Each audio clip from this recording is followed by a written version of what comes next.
Today, I acknowledge the suffering of many other Ethiopians like the Amharas.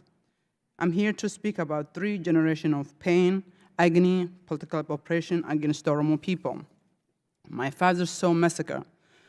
My grandfather saw massacre. My father and uncle served in prison camp, as do my younger brother and sisters today.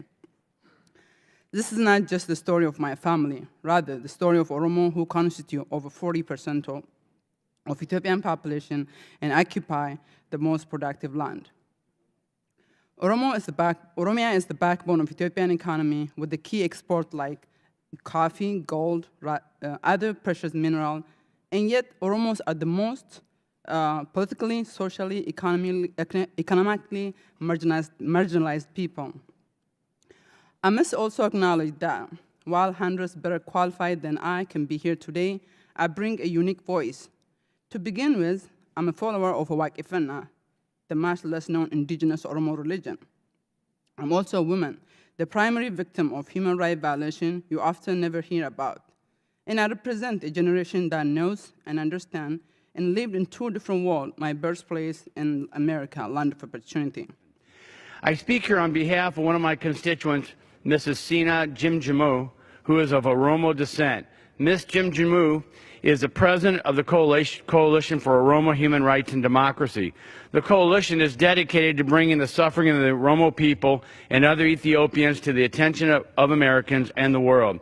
She impressed me with her passion for defending the rights of her people, and that is why I bring this issue to the floor. Human rights in Ethiopia have been subject to deteriorating conditions for over a decade, with a sharp decline since 2014, making an already difficult situation even worse. The Ethiopian government has adopted laws restricting freedom of expression, association, and assembly, including rights enshrined in the Universal Declaration of Human Rights and in the Ethiopian Constitution. These violations have been widely decried by numerous international bodies and non-governmental organizations. Our own State Department has said the following about Ethiopia, and I quote, "The most significant human rights problems included harassment and intimidation of opposition members and supporters and journalists, alleged torture, beating, abuse, mistreatment of detainees by security forces, and politically motivated trials." And I end quote. The free expression is curtailed by laws permitting the government to punish speech it disagrees with up to 5 years in imprisonment. In just 2016, security forces killed at least 1,000 and held more than 28,000 newly arrested persons in detention centers. In the midst of the difficult situation for all Ethiopians, the situation for the Oromo people is particularly dire. The Ethiopian government released the Addis Ababa Master Plan, which sought to expand the capital into the Oromia region. The plan would displace millions of farmers, carve Oromia into 2 regions, changing the livelihood of 36 Oromia towns and 17 districts by hurting the livelihoods and lives of the Oromo without consulting the Oromo. The Oromo protests erupted in November 2015 in response. The Ethiopian government admitted the use of excessive force. A Human Rights Watch report described interviews hundreds of people who survived gruesome and inhumane acts by security forces. Even so, no one has been brought to justice. According to the State Department report, the government also recently won what appears to have been a rigged election. The deaths of thousands of Oromos and other Ethiopians cannot bring a lasting solution to the country's mounting problems. Yet the Ethiopian government continues to receive money for its role in the Somalia and Sudan peacekeeping missions.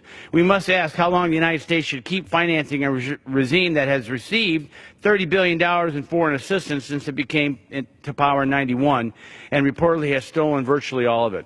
In honor of thousands of Oromo people who have been savagely murdered, injured, arrested, and have been victims of enforced disappearance, I now join my colleagues in co-sponsoring House Resolution 128, which calls for supporting respect for human rights and encourage inclusive governments in Ethiopia.